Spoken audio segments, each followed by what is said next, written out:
Existe um grupo mencionado nas Escrituras que desafia toda a lógica humana. Um exército sem armas, soldados imortais em meio ao caos, homens e mulheres marcados por Deus em suas testas, protegidos por um selo invisível que nem demônios, nem a própria besta conseguem romper. Eles são 144 mil. E a pergunta que teólogos, historiadores e estudiosos da profecia bíblica fazem há séculos é simples, mas perturbadora. Quem são essas pessoas? De onde vêm? E por que Deus os escolheu para a missão mais perigosa da história humana? Você está prestes a entrar em uma investigação que cruza fronteiras entre arqueologia bíblica, teologia apocalíptica e geopolítica profética. Vamos desenterrar textos antigos, analisar simbolismos hebraicos e conectar pontos que muitos preferem ignorar. Porque a verdade sobre os 144 mil não é apenas uma curiosidade teológica. É uma revelação sobre o que está por vir e sobre quem terá coragem de permanecer de pé quando o mundo inteiro se ajoelhar diante da mentira. Prepare-se, porque o que você está prestes a descobrir vai mudar completamente sua compreensão do Apocalipse. A primeira menção aos 144 mil aparece no capítulo 7 do livro de Apocalipse. João, exilado na ilha de Patmos, tem uma visão aterrorizante. Ele vê 4 anjos nos 4 cantos da terra, segurando os 4 ventos. Esses ventos representam destruição massiva, juízos divinos prestes a serem derramados sobre a humanidade. Mas algo os impede. Um outro anjo surge do lado do sol nascente, carregando o selo do Deus vivo. E ele grita com voz alta, ordenando aos 4 anjos que não soltem os ventos até que uma tarefa específica seja concluída. Qual tarefa? Selar os servos de Deus em suas testas.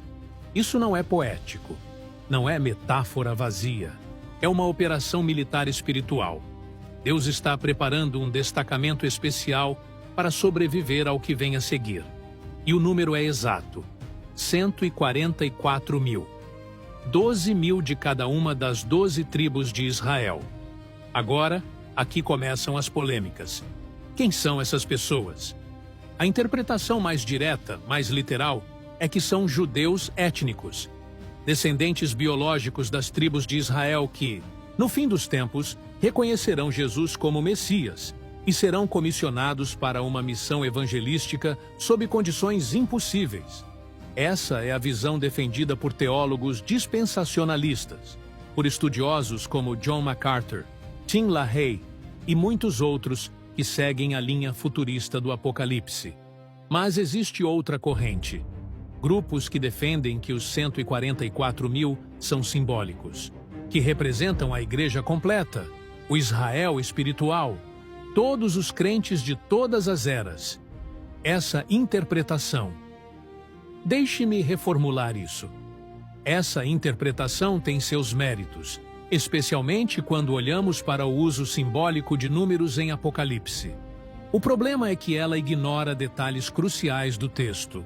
Vamos aos fatos. Apocalipse 7. Lista especificamente as tribos: Judá, Ruben, Gade, Azer, Naftali, Manassés, Simeão, Levi, Issacar, Zebulon, José e Benjamim. 12 tribos. 12 mil de cada. Isso é especificidade demais para ser apenas símbolo. Se João quisesse dizer todos os crentes, por que listar as tribos? Por que não simplesmente dizer uma grande multidão incontável, como ele faz logo em seguida no versículo 9, quando descreve os gentios salvos na tribulação? A resposta mais coerente é que os 144 mil são judeus literais, mas não qualquer judeu. São judeus que passaram pela conversão mais dramática da história. Judeus que, diante do colapso global, do surgimento do anticristo e do início da grande tribulação, finalmente enxergam a verdade que seus antepassados rejeitaram por 2000 anos. Yeshua é o Messias. E aqui entra algo que poucos pastores te contam. Esses 144 mil não são escolhidos por acaso. Eles são as primícias para Deus e para o Cordeiro, segundo Apocalipse 14, versículo 4. O termo primícias, no contexto hebraico, significa a primeira colheita, a oferta mais pura, separada para Deus antes de qualquer outra coisa. Eles são santos, virgens espirituais, homens que não se contaminaram com mulheres, o que muitos estudiosos interpretam como pureza doutrinária, não necessariamente celibato físico. Eles seguem o Cordeiro para onde quer que ele vá. Esses não são cristãos comuns, são guerreiros espirituais de elite. Mas e o selo? O que significa ser selado na testa? Olha, o que vou te contar agora é difícil de acreditar, mas está nos textos. O selo de Deus na testa é uma marca espiritual, invisível aos olhos humanos, mas absolutamente real no reino espiritual. Esse selo serve como proteção divina contra os juízos que estão prestes a devastar a terra. Quando as pragas começarem a cair, quando demônios forem liberados do abismo, quando a besta e o falso profeta estabelecerem seu governo global, esses 144 mil estarão imunes, não porque são especiais por mérito próprio, mas porque Deus os separou para uma missão. Apocalipse 9, versículo 4, confirma isso. Durante a quinta trombeta, quando gafanhotos demoníacos são liberados do poço do abismo para atormentar a humanidade, há uma ordem específica. Eles não podem tocar aqueles que têm o selo de Deus em suas testas. Isso significa que, enquanto o mundo inteiro grita de dor, enquanto pessoas preferem morrer mas não conseguem, esses 144 mil caminham ilesos, protegidos, intocáveis. Agora pensa comigo, isso não vai passar despercebido. O anticristo, que nesse momento já controlará economias, exércitos, mídias e religiões, vai perceber que existe um grupo que ele não consegue destruir. Um grupo que prega contra ele, que expõe suas mentiras, que converte milhares ao verdadeiro Messias. E ele não vai poder fazer nada. Isso vai deixá-lo furioso. A besta tentará prendê-los, tentará matá-los, mas o selo os torna invulneráveis. Será que eles são literalmente imortais durante a tribulação? Alguns teólogos defendem que sim. Outros acreditam que, embora possam ser presos ou torturados, não morrerão até que cumpram sua missão. O texto não é completamente claro, mas uma coisa é certa: eles sobreviverão aos 7 anos completos da tribulação e estarão de pé no Monte Sião quando Cristo voltar.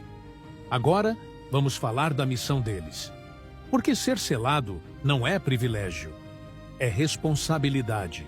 Os 144 mil serão os maiores evangelistas da história, enquanto a igreja verdadeira já terá sido arrebatada. Deixe-me reformular isso. Enquanto a igreja verdadeira já terá sido tirada da terra no arrebatamento, conforme 1 Tessalonicenses 4, esses judeus messiânicos assumirão a tarefa de pregar o evangelho do reino durante a pior época que o mundo já conheceu.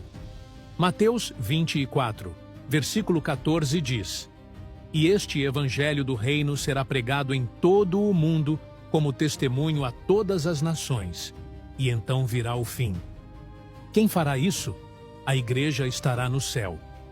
Os 144 mil serão os agentes dessa pregação global. Imagina a cena. O mundo está em colapso. Guerras nucleares, fome global, pandemias mortais, terremotos e tsunamis sem precedentes. O anticristo se apresenta como o Salvador, oferecendo paz em troca de adoração. A marca da besta, o 666, é imposta como condição para comprar e vender. Quem recusar, morre de fome ou é decapitado publicamente. E no meio desse inferno, 144 mil judeus percorrem as nações, pregando que Jesus Cristo é o único caminho, que o anticristo é um impostor, que arrependimento ainda é possível, mesmo que custe a vida. O resultado? Apocalipse 7, versículos 9 a 17, descreve uma grande multidão que ninguém podia contar, de todas as nações, tribos, povos e línguas que aparecem diante do trono de Deus, vestidos de branco, com palmas nas mãos. Quando João pergunta quem são, um dos anciãos responde: estes são os que vêm da grande tribulação. Lavaram suas vestes e as alvejaram no sangue do Cordeiro. Esses são os frutos do trabalho dos 144 mil. Milhões, talvez bilhões, convertidos em meio ao caos. O maior avivamento da história humana. Não em tempos de paz e prosperidade, mas sob perseguição brutal, sob tortura, sob ameaça de morte. E sabe o que isso significa? Que enquanto a igreja de hoje muitas vezes falha em evangelizar vizinhos, colegas de trabalho e familiares, esses judeus messiânicos vão converter multidões enquanto são caçados pelo governo mais opressor que já existiu. Será que eles sabiam? Provavelmente sim. Eles sabem que foram selados para isso, que Deus os preparou, que não há volta. Vamos aprofundar agora na identidade tribal deles, porque a lista das tribos em Apocalipse 7 tem peculiaridades que não podem ser ignoradas. Primeiro, a tribo de Dan está ausente. Isso é estranho, porque Dan é uma das 12 tribos originais de Israel. Por que João não menciona Dan? Existem teorias. A mais aceita entre estudiosos conservadores é que a tribo de Dan tem histórico de idolatria. Foi em Dan que Jeroboão colocou um dos bezerros de ouro que desviou Israel do culto verdadeiro.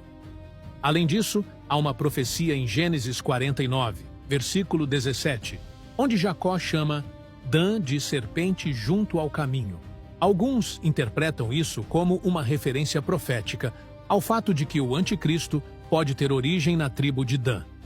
Se isso for verdade, faria sentido que Deus não selasse membros dessa tribo para seu exército evangelístico. Segundo, Manassés aparece na lista, mas Efraim não. Normalmente, quando José é mencionado, seus 2 filhos, Efraim e Manassés, são incluídos. Aqui, apenas Manassés. Novamente, teorias apontam para a idolatria de Efraim, que foi líder do Reino do Norte e centro de adoração pagã. Terceiro, Levi está na lista. Isso é incomum, porque Levi, sendo a tribo sacerdotal, geralmente não era contada nas divisões territoriais de Israel. Mas aqui, Levi é incluído. Por quê? Porque no fim dos tempos, todos os redimidos são sacerdotes.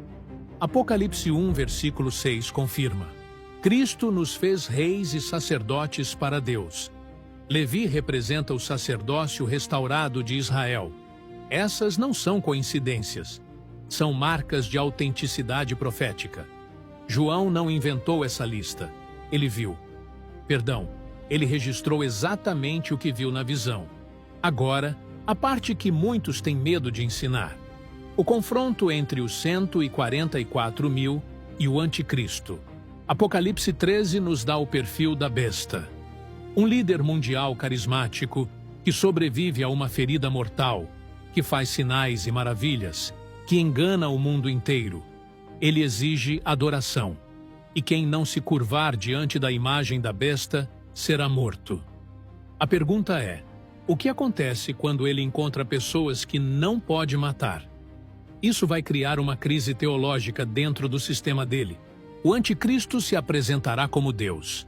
Mas se existem 144 mil pessoas que ele não consegue silenciar, que continuam pregando contra ele, que sobrevivem a todas as tentativas de assassinato, isso expõe sua fragilidade.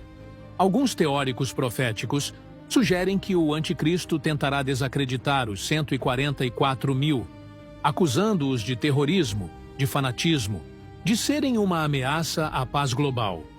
Provavelmente criará leis específicas contra eles. Oferecerá recompensas milionárias por suas cabeças. Mas nada funcionará, porque Deus os protege até que sua missão seja cumprida. E aqui tem algo que me arrepia. Em Apocalipse 11, João descreve as 2 testemunhas, 2 profetas que pregam em Jerusalém durante 3 anos e meio.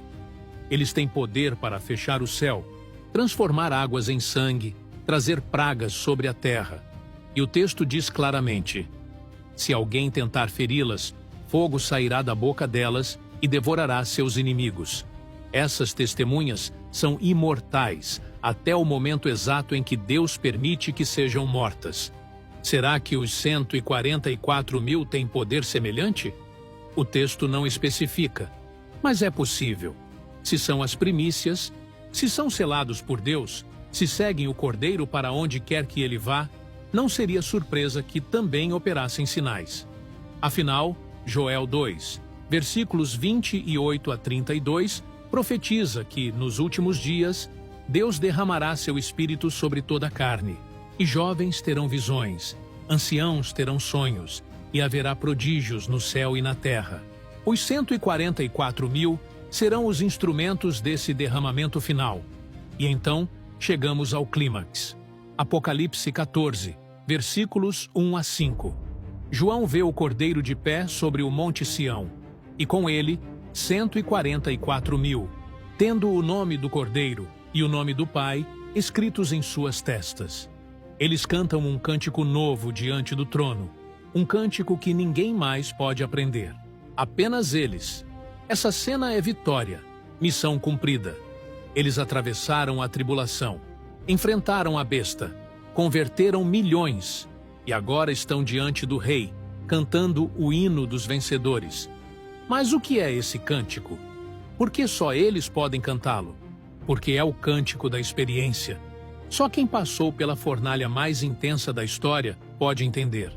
Só quem foi selado, protegido, perseguido e fiel até o fim tem autoridade para cantar essa música. É o hino do impossível realizado, do milagre vivido. E sabe o que mais? Apocalipse 14, versículo 4, diz que não mentiram, são irrepreensíveis. Isso significa que eles mantiveram integridade absoluta. Em um mundo onde mentira será moeda corrente, onde o falso profeta enganará com sinais sobrenaturais, onde deepfakes e propagandas maciças distorcerão toda a verdade, esses 144.000 permanecerão absolutamente honestos. Não negociarão a verdade, não farão concessões. Isso os torna únicos em uma geração de engano. Agora vamos conectar isso com você, porque essa história não é apenas sobre o futuro, é sobre o presente, é sobre o que significa ser selado por Deus hoje. Paulo escreve em Efésios 1, versículo 13: tendo nele também crido, fostes selados com o Espírito Santo da promessa. Todo crente verdadeiro já é selado. O Espírito Santo é o selo de Deus sobre nossas vidas. Esse selo garante nossa salvação, nossa herança eterna, nossa proteção espiritual. Mas há diferença entre ser selado para a salvação e ser selado para a missão. Os 144.000 são ambos. Eles são salvos e comissionados. E a pergunta que devemos nos fazer é: estamos vivendo como pessoas seladas? Estamos cumprindo a missão que Deus nos deu? Ou estamos acomodados, esperando o arrebatamento acontecer enquanto o mundo ao redor perece? Os 144.000 nos envergonham. Eles vão evangelizar sob perseguição brutal. E nós? Temos medo de falar de Jesus no trabalho. Temos vergonha de compartilhar o evangelho com vizinhos. Evitamos conflito, evitamos desconforto, evitamos sermos chamados de fanáticos. Mas vem um tempo em que não haverá meio termo. Ou você é de Deus, ou é da besta. Ou você tem o selo, ou você tem a marca. Apocalipse 13, versículos 16 a 17, deixam claro: a besta fará com que todos, pequenos e grandes, ricos e pobres, livres e escravos, recebam uma marca na mão direita ou na testa. Sem essa marca, ninguém poderá comprar ou vender. E aqui está o horror. Apocalipse 14, versículos 9 a 11, declaram que quem receber a marca da besta beberá do vinho da ira de Deus e será atormentado com fogo e enxofre. E a fumaça do seu tormento sobe para todo o sempre. Isso não é reversível. Não há perdão para quem toma a marca. Por quê? Porque a marca não é apenas física, é espiritual, é adoração, é rejeição final de Deus. Os 144.000 são o oposto. Eles carregam o nome de Deus. Eles pertencem ao Cordeiro. E nada, absolutamente nada, pode separá-los do amor de Cristo. Vamos falar de algo controverso agora. Alguns grupos religiosos, como as Testemunhas de Jeová, afirmam que apenas 144.000 pessoas vão para o céu. Eles dizem que o restante dos salvos viverá na terra restaurada, não no céu. Isso contradiz completamente a Bíblia. Primeiro, Apocalipse 7 mostra claramente que, além dos 144.000, existe uma grande multidão incontável de todas as nações que também está diante do trono de Deus no céu. Então, já sabemos que mais de 144.000 pessoas vão para o céu. Segundo, os 144.000 são especificamente judeus das 12 tribos. Se esse fosse o número total de salvos, isso excluiria gentios, o que contradiz Gálatas 3, versículo 28. Não há judeu nem grego, porque todos vocês são um em Cristo Jesus. Terceiro, Jesus disse em João 14, versículos 2 e 3, Na casa de meu Pai há muitas moradas. Vou preparar-vos lugar. Muitas moradas, não apenas 144.000. Então, não. Os 144.000 não são o número total de salvos. São um grupo específico, com missão específica, em tempo específico. Eles representam o remanescente judeu fiel que liderará o último grande avivamento antes do retorno de Cristo. Agora, algo que poucos percebem. Os 144.000 são a resposta de Deus à pergunta feita no capítulo 6 de Apocalipse.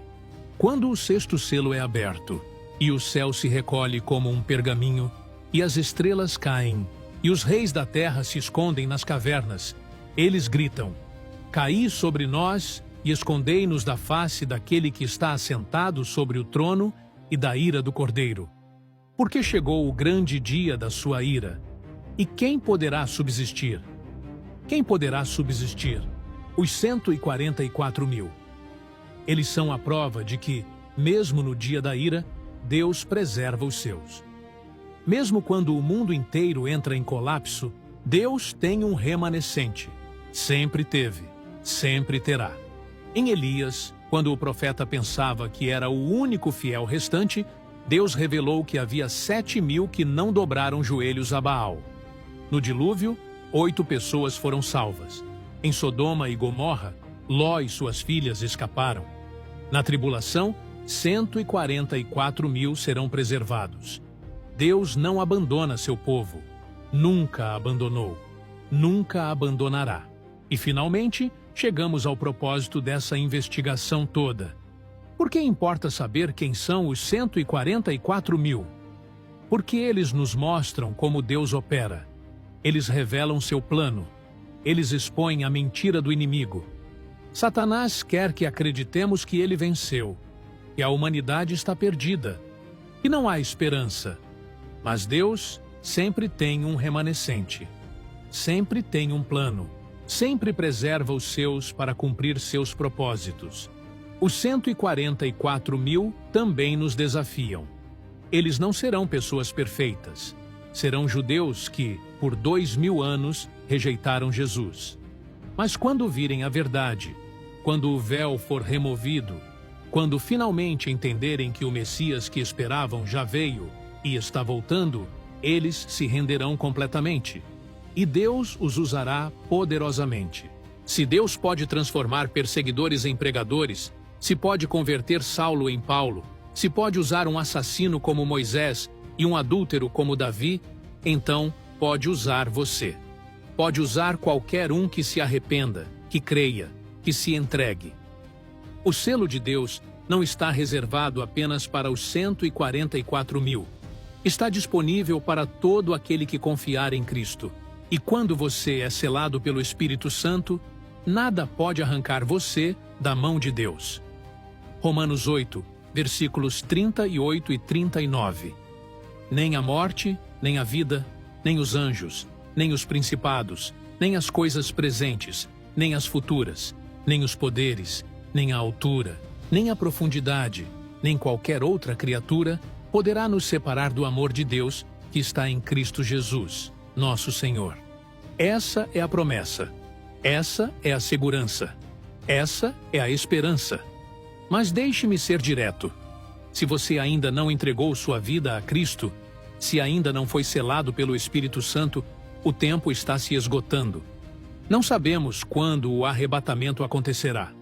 Pode ser hoje, pode ser amanhã. E quando acontecer, quem ficar para trás enfrentará a tribulação.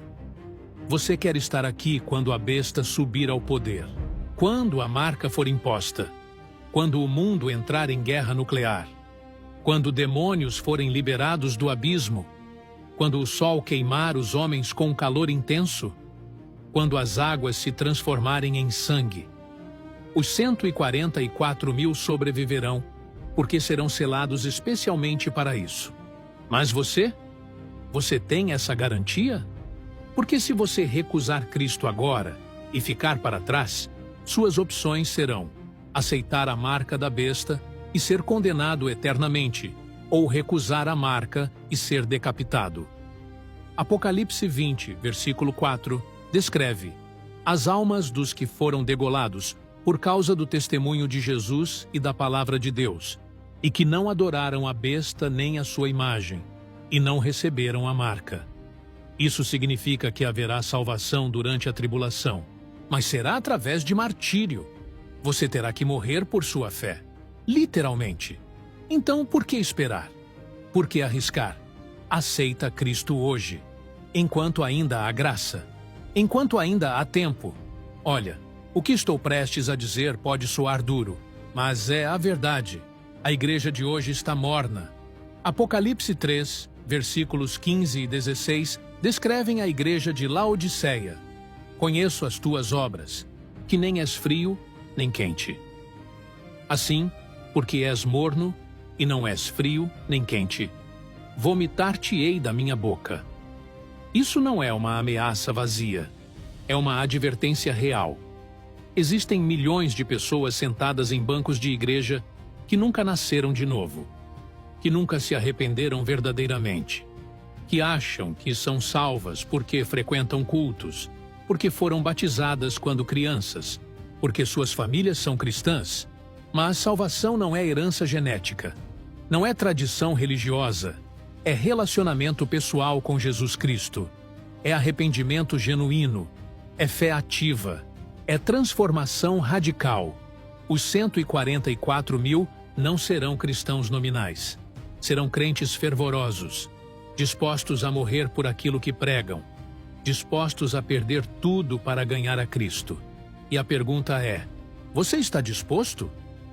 Por que, se não está disposto agora, quando tudo ainda está relativamente confortável, como estará disposto durante a tribulação?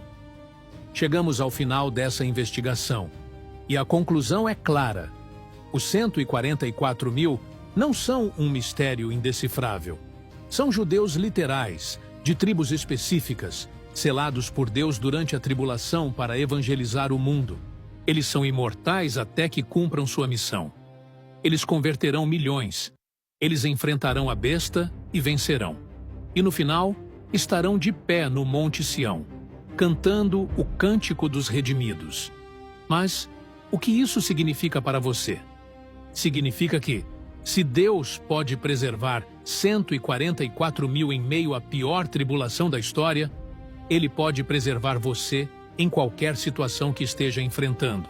Significa que, se Deus pode usar judeus convertidos para pregar em circunstâncias impossíveis, Ele pode usar você hoje, agora, onde você está. Você não precisa esperar pelo fim dos tempos para ser selado. Você não precisa esperar pelo anticristo para decidir a quem vai servir. Decida hoje. Entregue sua vida a Cristo. Peça o selo do Espírito Santo e viva como alguém que pertence a Deus. E se você já é salvo, se já é selado, então viva como os 144.000 viverão, com coragem, com integridade, com fidelidade absoluta. Pregue o Evangelho. Não se envergonhe, não se acomode, porque a noite vem quando ninguém mais poderá trabalhar. Pai Celestial, obrigado por Tua palavra. Obrigado por nos revelar Teus planos. Obrigado pelos 144 mil que nos mostram Tua fidelidade, Teu poder e Tua misericórdia.